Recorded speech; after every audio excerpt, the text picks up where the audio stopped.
오늘 우리에게 주시는 하나님 말씀 갈라디아서 5장 16절과 17절입니다. 그러므로 내가 또 여러분에게 말합니다. 오직 성령의 인도에 따라 살아가십시오. 그러면 죄 많은 육체의 욕망을 만족시키려고 애쓰지 않게 될 것입니다. 죄 많은 육체의 욕망은 성령을 거스르고 반대로 성령이 원하시는 것은 육체를 거스릅니다. 육체와 성령 이 둘은 서로 갈등하고 충돌하기 때문에 여러분이 원하는 바를 할 수 없게 됩니다. 18절까지 봅니다. 그러나 만일 여러분이 성령의 인도에 따른다면 여러분은 더 이상 율법에 얽매일 필요가 없습니다. 하나님의 말씀입니다. 하나님께 감사합니다.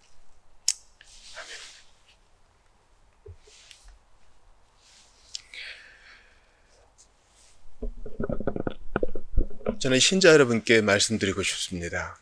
여러분은 예수님을 닮아가고 계십니까? 성화에 대해 나누어 보고자 합니다. sanctification이라고 하죠. 로마 가톨릭의 문제는 칭의와 성화, 즉 justification과 sanctification을 하나로 뭉뚱그려 섞어 놓았다는데 그 문제가 있어요. 종교개혁은 바로 이 칭의와 성화를 논리적으로 잘 구분했고 그 중요성에 대해 각각 강조했다는 데에 또 의의가 있겠죠. 우리는 보통 칭의 받은 다음에 성화가 시작된다 이렇게 알고 있는데 꼭 그렇지는 않고요. 거룩함이 없이는 칭의가 있을 수 없고 또한 칭의와 거룩함은 동시에 일어난다고 할 수 있어요.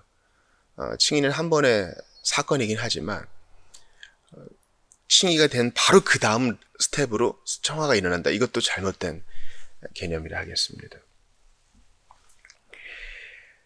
성경의 어느 부분은요, 마치 우리가 예수님을 믿으면 아무것도 할 것이 없는 것처럼 보이게끔 오해를 줄 만한 구절들도 있어요.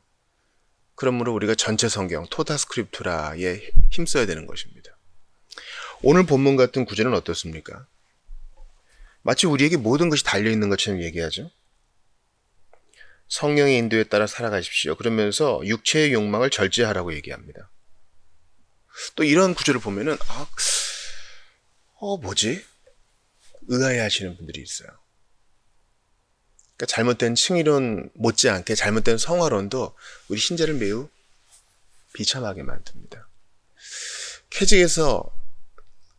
캐직사경에서 나온 결론들이 이런 것들이 있죠. 예수께 맡기세요. 그러면 다 됩니다. 이른바 맡김 성화론이죠. 그러니까 확정적 성화를 너무 확대 해석한 거예요. 오직 내가 한 일은 예수를 바라본 것밖에 없었는데 주께서 모든 것을 다 행해 주셨다. 이러면 그 순간에는 되게 감동이 돼요. 그러나 이것을 명확하게 구분하지 않으면 신자의 삶과 신앙생활이 이렇게 분리가 됩니다. 그러니까 종교생활 속에서는 감동을 받는데 실제로 땀을 흘리고 사람들과 대하고 크고 작은 문제를 해결해내는 생활 속에서는 성경의 원리가 적용이 안 되는 거예요. 이상하다. 나는 그렇게 안 되지. 예수를 바라보고 믿겠는데 계속 이 모양이 이 꼴이네. 나는 좀 부족한 2등 신자인가 보다. 아니요, 그렇지 않아요. 성경은 잘 들으세요. 신자의 노력을 강조합니다. 성화에서 신자의 노력과 애씀을 강조해요. 빌립보서 2장 12절을 기억해 보세요. 그러므로 나의 사랑하는 자들아 너희가 나 있을 때뿐 아니라 더욱 지금 나 없을 때에도 항상 복종하여 두렵고 떨림으로 너희 구원을 이루라. 두렵고 떨림으로 너희 구원을 이루라. 빌립보서에서 말해요. 아니, 구원을 하나님이 주시는 거 그냥 받는 거 아닌가? 근데 이 은혜의 사도 바울은요, 구원을 내가 이루는 걸로 얘기해요. 이게 구원에 이제 다층적인 측면이 있는 거죠. 그래, 맞아요. 구원은 우리가 수용적으로 받아들이는 측면도 있어요. 동시에 구원은 현재적 구원과 미래적 구원도 있기 때문에 오늘 내가 이미 받은 구원을 가지고 애쓸 면도 있는 거예요. 그래서 이 부분을 가지고 행위 구원론자 뭐 이렇게 얘기할 거 아니에요. 처음 은혜에 대해 알게 되면 주님 100%다 하신 것 때문에 너무 감격해서 나의 행위를 섞는 것을 되게 불경시해요. 이해합니다. 근데 하나님은요, 신자의 노력과 애씀을 통해 성화를 이루세요. 이것을 이렇게 표현할 수 있어요. 하나님은 도구와 수단을 사용하신다. 우리가 성찬을 받잖아요. 이것을 means of grace, 은혜의 수단이라 그래요. 말씀과 성찬, 이제 엄밀하게 말하면 말씀과 성례죠. 하나님의 말씀과 동시에 세례와 성찬이 은혜의 수단이에요. 하나님이 제정해 놓으신 도구예요. 하나님이 은혜를 그냥 확 주실 수도 있겠죠. 전능하시니까요. 어떤 수단으로든 못하겠어요? 수단도 필요 없을 수 있겠죠. 그러나 하나님은 이 도구를 통해 신자를 은혜 중에 강건케 하시기로 작정하셨습니다. 여러분, 우리가 건강한 삶을 살려면은 음식을 섭취해야죠. 음식을 섭취하지 않고요, 다른 방법으로 살 방법이 있나요? 영양을 공급받을 방법이 있냐 이거예요. 영양 수액을 내가 받을 수 있겠죠. 또 영양 알약을 먹을 수 있겠죠. 그러나 건강하고 정상적인 사람에겐 그게 바른 방법과 수단이 안 됩니다. 왜냐하면 뭔가를 씹고 삼키고 넘기고 맛보고 향을 맡고 그 가운데 사람들과 소통하고 이 모든 과정은 하나님이 정하실 수단이에요. 그렇게 함으로써 우리는 단순히 영양만 공급받는 게 아니라 제대로 된 사람으로 살아갑니다. 그렇게 음식을 준비하고 또 다 본 것을 정리하고 또 그것을 사오기 위해 마트에 가고 또 마트에 그것을 공급하기 위해 농부와 또 산촌과 어촌에서 그것을 재배하고 또 잡아들이고 이 모든 과정을 통해서 하나님은 세상을 꾸리십니다. 하나님이 정하신 방법이에요. 하나님은 수단과 방법을 사용하셔요. 전능하신 분이 그게 필요 없는데도 그걸 사용하신다면 받아들여야 돼요, 여러분. 아, 나는 이제 은혜 받았으니까 그 어떠한 영양의 섭취 없이도 하나님이 내게 필요한 걸 주실 수 있어 하고 나무 밑에서 기도만 한다고 생각해 보세요. 그 사람은 조만간 큰 일을 겪습니다. 건강에 치명적인 문제를 겪어요. 하나님이 수단을 정하셨다는 사실을 가볍게 여기지 마세요. 성화에 있어서 하나님이 은혜의 수단을 정하시고 또한 이 도구들을 통해 우리를 성장시킨다는 사실을 기억하세요. 예수님의 대제사장적 기도를 생각해 보세요. 저희를 진리로 거룩하게 하옵소서. 아버지의 말씀은 진리이다. 예수님이 제자들을 그냥 거룩하게 하실 수 있어요. 1%씩 매일매일 성화를 이루게 하시는 거야. 1% 너무 많을 수 있으니까 0.00001 이래도 조금씩 자라게 하시는 거예요. 그리고 어느 순간은 좀 비약적으로 성화되는 순간을 또 주시고 어떨 땐 또 조금씩 주시고. 예수님은 그렇게 하지 않으신다는 거예요. 도구와 수단을 사용하시니 바로 진리로, 하나님의 말씀으로 성령이 거기에 조명하셔서 그 진리를 사용하셔서 진리로 거룩하게 하시는 것. 진리로 말미암은 성화가 예수님이 정하신 방법이에요. 그러니 그걸 수용해야 돼요. 안 하면 비참해져요. 비참해진다고요. 제가 어제 아주 흥미로운 그림을 하나 봤어요. 여러분, 우리가 교회에 가입한다고 구원받는 게 아니죠.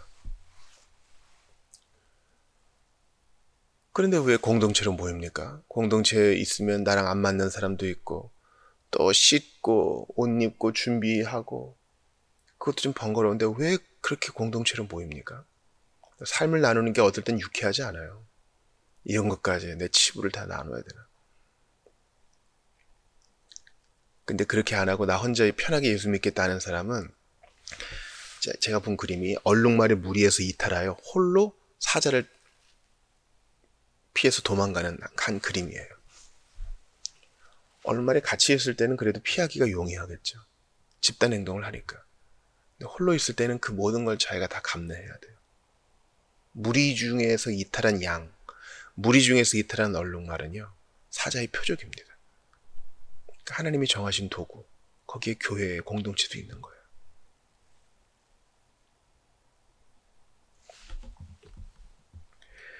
신약성경은 이러한 구절들로 가득합니다. 도둑질하는 자는 다시는 도둑질하지 말아라. 이게 무슨 세상의 윤리적 가르침이야? 나 이런 거 안 받을 거야. 난 그냥 은혜 받았으니까 자연히 그렇게 될 거야. 도둑질 하고 싶은 마음 자체가 안 생기겠지. 이거는 우리 쪽 얘기예요. 신약 성경은 절대 이런 얘기 하지 않습니다. 신약 성경은 하나님께서 새로운 성품을 너에게 주셨으나 도둑질을 하고자 하는 마음은 순간순간 너를 잠식할 수 있다. 그러니 그걸 절제하라. 거기에 먹이 주지 마라. 하지 마라. 여러분, 부모가 아이를 훈계할 때 너 동생이랑 싸웠니? 친구를 때렸니? 자라다 보면 어른으로 크다 보면 자연스럽게 그렇게 하고 싶은 마음이 안 생겨.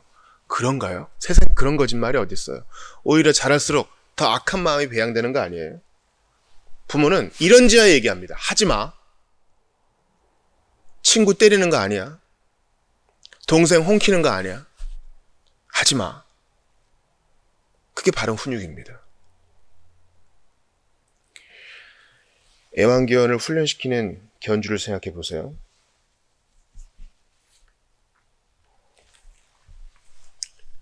이런 얘기 대단히 많이 합니다. 안 돼. 기다려. 그 주인의 훈계라는 수단을 통해서 그 애완견은 훌륭한 개로 자랍니다. 그거 안 하면 어떻게 되는지 아세요? 주인 물어요. 주인이 올라가는 소파에 자기가 탁 차지하고 서열을 정합니다. 주인 바로 다음에 어떨 때는 주인 바로 위에 자기가 딱 위치해서 으르렁거려요. 자기가 사람 행세합니다. 주인 행세예요.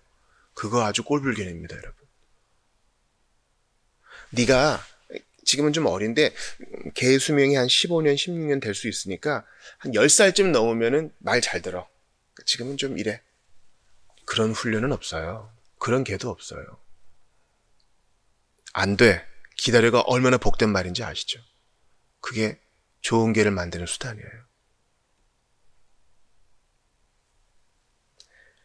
요한복음 8장 31, 32절에서 예수님 이렇게 말씀하세요. 너희가 내 말에 거하면 참 내 제자가 되고 진리를 알지니 진리가 너희를 자유케 하리라. 참 자유를 얻고 싶니? 그럼 내가 정한 수단이 있어. 그건 진리야. 성경 가까이 해. 교회를 가서 교회당에서 말씀 들어야 돼. 도전 받아야 돼. 지체들과 나눠야 돼. 안 그러면 자유 없어. 거룩 없어. 성화 없어. 예수님의 방식이에요. 이것은 우리가 잘 알고 있는데도 우리는 참 이걸 의도적으로 거부해요. 유독 영적인 영역에 있어서는 이게 아닐 거라고 생각합니다. 농부가 수단을 사용하죠. 어떤 수단을 씁니까? 노동이라는 수단. 김 메고, 잡초 뽑고, 해충 잡고. 농사는 끝이 없어요, 여러분. 바람 불어서 넘어지면 다시 세우고. 그게 우리의 성화를 정말 잘 드러내주는 거죠. 어떨 때는 곡식이 안 자라는 것 같아요. 벼가 쑥쑥 올라오지 않는 것처럼 보인다 이거죠. 그러나 우리 눈에 안 보이고 지각되거나 체험되지 않을 뿐 잘하고 있어요. 성화는 그런 거예요. 예수님을 닮아가는 과정은 매일매일 0.01%씩 그런 거 아니에요. 어떨 때는 내 감정이 나를 속여요. 이게 의미가 있나? 내가 지금 뭐 잘하고 있는 거 맞나? 아닌 것 같은데. 아니요. 그때도 잘하고 있어요.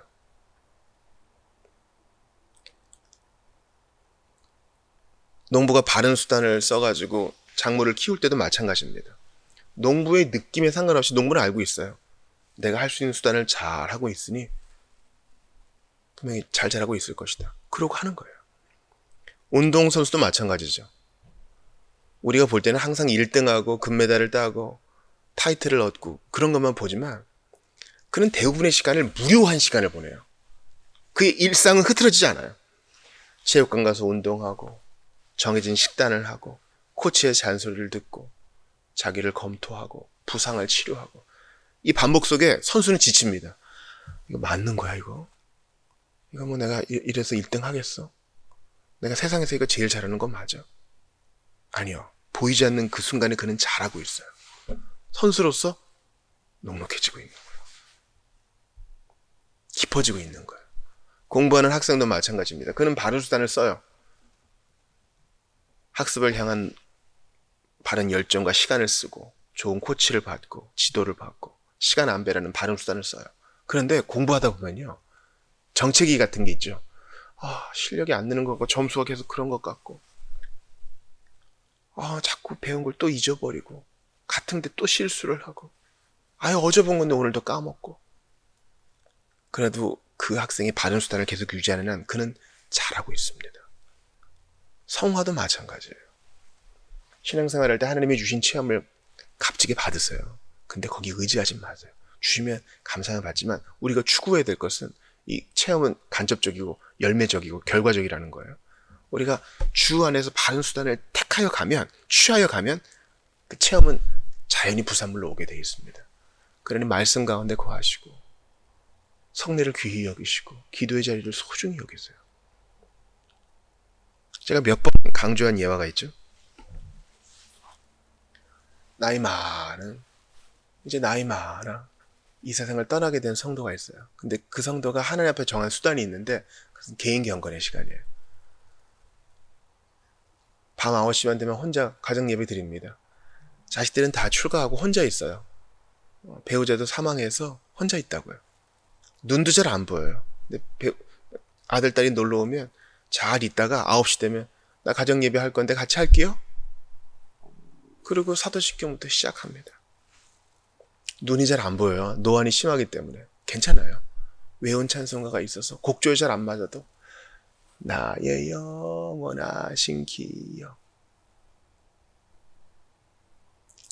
하고 성경 보려는데 큰 돋보기로 몇 자 봅니다. 그리고 여호와는 나의 목자시니 암송합니다. 기도해요.